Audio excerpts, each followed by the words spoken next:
പത്മകുമാർ ഇപ്പോഴും പാർട്ടിക്കുള്ളിലും പിന്നെ കുഞ്ഞികൃഷ്ണൻ പാർട്ടിക്ക് പുറത്തുമാണ് എന്നുള്ളത് പറയുമ്പോൾ ആ കാര്യത്തിൽ അഴിമതിയുടെ കാര്യത്തിൽ തട്ടിപ്പിൻ്റെ വെട്ടിപ്പിൻ്റെ കാര്യത്തിൽ ഇവരുടെ സ്റ്റാൻഡ് എന്താണ്?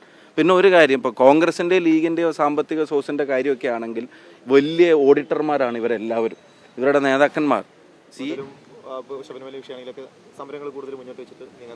തീർച്ചയായിട്ടും ഇപ്പോൾ ശബരിമല ഇപ്പോൾ ഇന്നുൾപ്പെടെയുള്ള ഇഷ്യൂസ് നമ്മൾ കണ്ടല്ലോ. ഇന്ന് രാവിലെയും പഴയ പിന്നെ ദേവസ്വം ബോർഡ് ചെയർമാനെ വീണ്ടും ചോദ്യം ചെയ്യേണ്ട അവസ്ഥ വരെ ഉണ്ടായിട്ടുണ്ട്. ശബരിമല ഇഷ്യൂ ഒരു ക്ലോസ് ചാപ്റ്റർ അല്ല, അതൊരടഞ്ഞ അധ്യായമല്ല. അതിനകത്ത് വളരെ ഓപ്പൺ ആയിട്ടുള്ള ചോദ്യങ്ങൾ നിലനിൽക്കുകയാണ്. കോടതി ഇന്നും നിരീക്ഷിച്ചത് SIT കുറ്റപത്രം ഉൾപ്പെടെയുള്ള സമർപ്പിക്കുന്ന കാര്യത്തിലുണ്ടാകുന്ന വീഴ്ചകളെ സംബന്ധിച്ച ഒന്ന്. ഗവൺമെൻറ് ശ്രമിക്കുന്നത് കൂടുതൽ ആളുകൾ, ഹയർ അപ്സിലുള്ള കൂടുതൽ ആളുകളെ ഈ തെരഞ്ഞെടുപ്പിൻ്റെ മുമ്പിൽ അവരെ എങ്ങനെയെങ്കിലും അറസ്റ്റ് ചെയ്യുന്നത് നീട്ടിക്കൊണ്ടുപോകാൻ പറ്റുമോ എന്നുള്ള ശ്രമമാണ് ഗവൺമെൻറ് നടപ്പിലാക്കിക്കൊണ്ടിരിക്കുന്നത്. ആ പ്രഷർ SITയുടെ മേലെ കൊടുക്കുകയാണെന്നുള്ള സംശയമാണ് കോടതിക്ക് പോലും ഉണ്ടാകുന്നത്.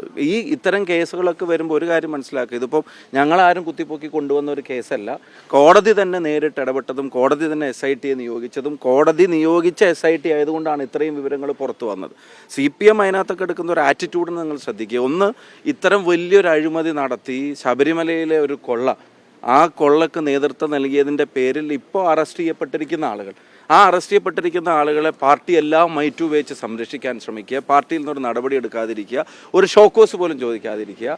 പക്ഷേ അതേസമയം പാർട്ടി ഒരു ധീരനായ രക്തസാക്ഷിയുടെ പേരിൽ നടത്തിയ പണപ്പിരിവിൽ പാർട്ടി നടത്തിയ വെട്ടിപ്പിനെ സംബന്ധിച്ചുള്ള വിവരങ്ങൾ പാർട്ടി നിയോഗിച്ച ഓഡിറ്റർ എന്നുള്ള നിലക്ക് ഒരു ജില്ലാ കമ്മിറ്റി അംഗം പറയുമ്പോൾ ഒരു കാര്യം, ഒരു വിരോധാഭാസം. പത്മകുമാർ ഇപ്പോഴും പാർട്ടിക്കുള്ളിലും പിന്നെ കുഞ്ഞികൃഷ്ണൻ പാർട്ടിക്ക് പുറത്തുമാണ് എന്നുള്ളത് പറയുമ്പോൾ ആ കാര്യത്തിൽ അഴിമതിയുടെ കാര്യത്തിൽ തട്ടിപ്പിൻ്റെ വെട്ടിപ്പിൻ്റെ കാര്യത്തിൽ ഇവരുടെ സ്റ്റാൻഡ് എന്താണ്?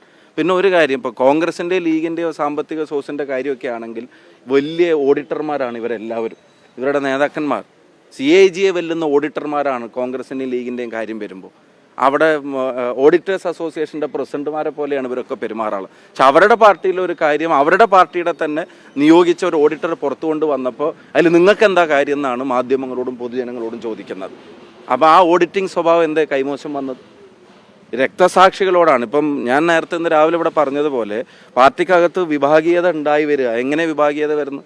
പണ്ടത്തെ പോലെ VS പിണറായി എന്നുള്ളതല്ല. പക്ഷെ ഇപ്പോൾ വരുന്നത് പാർട്ടിയെ സ്നേഹിക്കുന്നവരും ഭരണത്തെ സ്നേഹിക്കുന്നവരും എന്നുള്ള തലത്തിലേക്ക് ആ സാധനം പുറത്തു വരിക. രക്തസാക്ഷി കുടുംബങ്ങൾ പോലും പാർട്ടിയെ സ്നേഹിക്കുന്നവരുടെ കൂടെ നിൽക്കുമ്പോൾ ഭരണത്തെ മാത്രം സ്നേഹിക്കുന്നവരായി കുറച്ച് പേര് മാറുന്നതിൻ്റെ പ്രയാസമാണ് ഇപ്പോൾ അനുഭവിച്ചുകൊണ്ടിരിക്കുന്നത്. അതിൻ്റെ ഭാഗമായിട്ടാണ് ഈ വെളിപ്പെടുത്തൽ നടത്തിയ ആളുകൾക്കെതിരായിട്ടുള്ള ഈ പ്രതികാര നടപടികളും. അദ്ദേഹം തന്നെ പറഞ്ഞത് 50 വർഷമായിട്ട് ഞാൻ പ്രവർത്തിച്ച പാർട്ടിയല്ലേ, എന്തൊക്കെ ചെയ്യുമെന്നുള്ളത് എനിക്ക് അറിയാതിരിക്കുമോ എന്നുള്ളതാണ്. അദ്ദേഹത്തിന് സുരക്ഷ കൊടുക്കണം.